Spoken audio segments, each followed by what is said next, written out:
Assalamualaikum warahmatullahi wabarakatuh. Perkenalkan, nama saya Dita Ananda Widiarso, mahasiswi jurusan Sistem Informasi Universitas Sriwijaya kelas IB 5B. Di sini, saya ingin menjelaskan mengenai penjadwalan proyek untuk proyek pengembangan sistem informasi manajemen pengiriman barang. Baiklah, langsung saja kita masuk ke tahap penjelasan.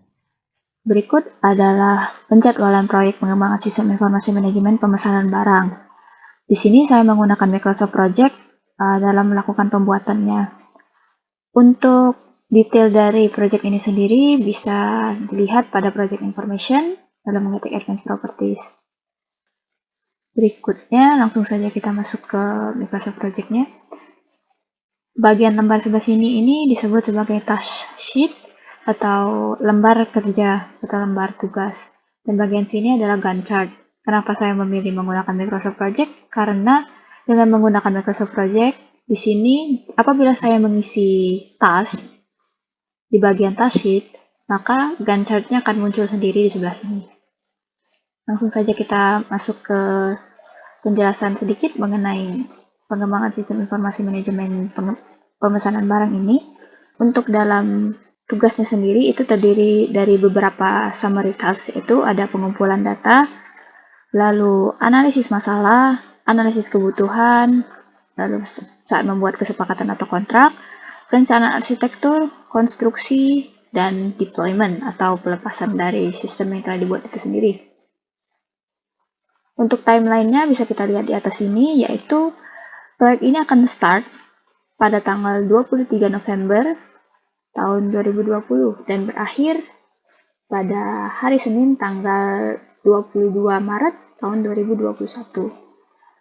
Untuk proyek ini sendiri bekerja di hari kerja. Untuk proses pengumpulan data itu berlangsung selama 19 hari, cukup panjang, yaitu mulai dari tanggal 23 November hingga 17 Desember. Bisa kita lihat di sebelah sini di Gantt chart-nya. Di Gantt chart ini sendiri juga sudah didefinisikan predecessor atau task sebelum dari task yang akan dijalankan. Itu ada terdiri dari finish to finish, finish to start, start to start, dan start to finish. Dari tahap pertama pengumpulan data itu, yaitu kita harus menemui pihak perusahaan dan melakukan wawancara. Untuk task dengan ID 3 atau task kedua ini baru bisa dikerjakan apabila task pertama sudah selesai. Bisa dilihat di sini bahwa predecessornya ada task kedua. Bila tidak ada FF atau indikasi lainnya, berarti ini finish to start. Atau dia harus menyelesaikan task pertama agar bisa masuk ke task berikutnya. Di sini juga didetailkan siapa saja yang akan melakukan task tersebut dan apa saja yang dibutuhkan. Untuk task pertama ini, untuk menemui pihak Indra Kargo ini, kita akan dilakukan oleh pewawancara, lalu ada staf dokumentasi untuk mendokumentasikan proses wawancara, lalu mereka akan menggunakan alat rekam 1 buah dan ATK per paket itu 1 buah. Begitu juga dengan tahap-tahap yang ada dalam summary task pengumpulan data. Bisa dilihat sendiri di sini.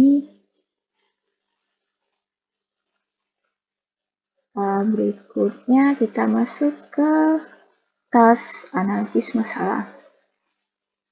Pada task analisis masalah ini terdiri dari membuat daftar pertanyaan mengenai masalah sistem, lalu membuat janji dengan pihak lingga, melakukan meeting, lalu membuat tabel sebab akibat masalah untuk mengetahui masalah apa saja yang terjadi di dalam sistem lama, lalu terakhir mengumpulkan semua dokumentasi analisis masalah dan membuat laporan antara atau laporan sementara. Analisis masalah ini berlangsung selama 7 hari, mulai dari tanggal 17 Desember 2020 hingga tanggal 28 Desember 2020 dengan lag day 2 hari. Ini juga bisa dilihat di sini. Garis-garis ini menunjukkan predecessornya dan tipe dari predecessornya. Bentuknya seperti ini, berarti start to start, Ini finish to start. Bisa dilihat sendiri di sini ya. Ini resource atau sumber daya yang dibutuhkan untuk melakukan task tersebut. Lalu tahap ketiga itu ada analisis kebutuhan. Analisis kebutuhan ini berlangsung pertama-tama dengan melakukan wawancara kembali. Sebelum melakukan wawancara kembali, tentu saja harus menghubungi pihak Lingga itu sendiri untuk memastikan jadwal. Lalu kita akan melakukan wawancara ulang, dan melakukan pendokumentasian hasil wawancara, menetapkan apabila sudah melakukan wawancara, baru kita bisa menetapkan basis dibangunnya sistem, apakah akan menggunakan web, Android, atau aplikasi desktop. Setelah itu, baru kita akan menetapkan bahasa pemrograman yang akan digunakan. Dan terakhir, apabila sudah semua dilalui, maka kita bisa membuat dokumentasi hasil analisis kebutuhan. Analisis kebutuhan ini sendiri berlangsung selama 6 hari, mulai dari tanggal 28 Desember 2020 hingga tanggal 4 Januari 2021. Kita lihat di sini. Seperti yang sudah saya bilang sebelumnya bahwa bagian sebelah sini ini menunjukkan predecessor dan tipe dari predecessornya itu. Lalu ini adalah resource name. Sebenarnya kita dapat melihat panjang dari task ini sendiri berlangsung berapa hari dengan melihat timeline yang ada di atas Gantt chart. Masuk ke tahap berikutnya, yaitu setelah melakukan analisis kebutuhan, kita bisa mulai membuat kesepakatan atau kontrak dengan pihak perusahaan. Saya akan geser terlebih dahulu. Oke. Nah, di sini untuk membuat kesepakatan itu, kita tentu saja melakukan pertemuan kembali dengan pihak perusahaan. Kemudian, jika sudah melakukan pertemuan, kita bisa mendiskusikan batasan atau peraturan maupun kebijakan yang harus diikuti, baik dari pihak perusahaan maupun pihak yang akan melakukan proyek itu sendiri. Kemudian, hasil diskusi tersebut akan didokumentasikan. Jika semua sudah fix dan sudah sepakat antar kedua belah pihak, maka semua kesepakatan atau kontrak itu akan disahkan. Dan jika sudah, maka kita akan membuat dokumentasi. Perlu dilihat, bisa dilihat sebenarnya untuk semua task ini akan didokumentasikan pada tiap akhir dari tasknya. Membuat kesepakatan atau kontrak ini berlangsung selama 9 hari, mulai dari tanggal 4 Januari 2021 hingga 14 Januari 2021. Bisa dilihat di sini untuk predecessor dan resource yang dibutuhkan untuk menetapkan waktu itu dilakukan oleh sekretaris. Lalu ini ada biaya komunikasi. Biaya komunikasi di sini merupakan resource juga, namun lebih ke material atau cost material. Berikutnya, jika sudah mendapatkan kesepakatan antara kedua belah pihak, kita akan masuk ke tahap perencanaan arsitektur. Perencanaan arsitektur ini berlangsung selama 12 hari, mulai dari tanggal 11 Januari hingga tanggal 26 Januari 2021. Perencanaan arsitektur ini dimulai dari membuat use case diagram, lalu mendesain konfigurasi jaringan, dan membuat rancangan user interface atau UI dari sistem itu sendiri. Mungkin yang paling panjang itu yaitu untuk membuat UI itu membutuhkan 7 hari dari 12 hari yang dibutuhkan untuk perencanaan arsitektur. Untuk perencanaan arsitektur sendiri ini ada yang sedikit berbeda, yaitu materialnya kita membutuhkan software. Di sini ada Power Designer, lalu Visio, dan Adobe XD untuk UI.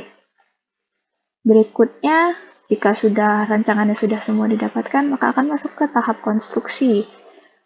Tahap konstruksi sendiri berlangsung cukup lama, yaitu dengan durasi 40 hari, dimulai dari tanggal 26 Januari 2021 sampai ke tanggal 22 Maret. Konstruksi di sini dimulai dengan proses membuat UI atau coding dari UI sistem informasi manajemen pengiriman barang itu sendiri yang dilakukan oleh programmer, UI designer, dan dengan material laptop. Lalu jika sudah selesai, tentu saja harus ada proses testing atau uji coba. Lalu evaluasi UI yang telah dibuat dilakukan oleh sistem tester. Berikutnya, membuat coding database selama 7 hari dilakukan oleh database programmer dan database administrator. Seperti sebelumnya, dilakukan lagi testing dan evaluasi. Jika sudah, kita akan melakukan coding proses system atau coding sistem yang akan benar-benar dibuat yang dilakukan oleh programmer, dan jika sudah, akan ditesting dan evaluasi lagi oleh sistem tester. Berikutnya, jika sudah semua dibuat, maka seperti tahap-tahap sebelumnya akan dilakukan dokumentasi. Dokumentasi di sini cukup panjang karena tahap yang dilakukan pun juga cukup banyak. Dan yang terakhir ada tahap deployment atau pelepasan atau pemasangan sistem yang dilakukan dengan menyelesaikan administrasi proyek, lalu penyerahan sistem ke pihak perusahaan, instalasi sistemnya, lalu melakukan testing, dan jika memang sudah benar-benar bisa digunakan, maka akan dibuat suatu pelatihan, karena susah jika berpindah ke sistem baru tanpa adanya pelatihan terlebih dahulu. Maka akan dibuat jadwal pelatihan, lalu proses pelatihannya akan dilakukan untuk calon pengguna sistem yang baru, lalu mengumpulkan seluruh. Jika sudah, maka akan dilakukan dokumentasi dan membuat laporan akhir. Jika laporannya sudah selesai, maka sisa dokumentasi itu akan diberikan ke pihak Lingkar Kargo, ke pihak perusahaan tadi. Untuk proses deployment ini sendiri terjadi selama 12 hari, mulai dari tanggal 4 Maret hingga 19 Maret 2021. Dan resource yang dibutuhkan pun juga cukup banyak, bisa dilihat sendiri di sini. Cukup banyak dan cukup panjang, namun sesuai dengan apa yang benar-benar dibutuhkan. Dengan Microsoft Project ini, kita juga bisa melihat resource sheet atau lembar dari sumber daya. Inilah sumber daya yang digunakan beserta hostnya dan standarnya.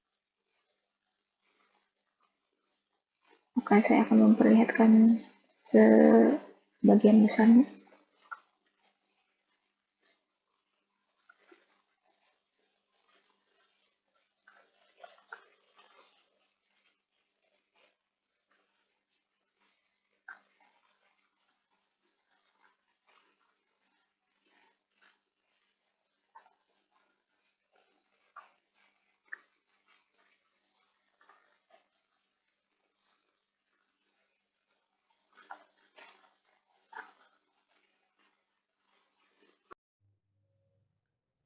Baiklah, sekian penjelasan dari saya. Terima kasih sudah menonton. Wassalamualaikum warahmatullahi wabarakatuh.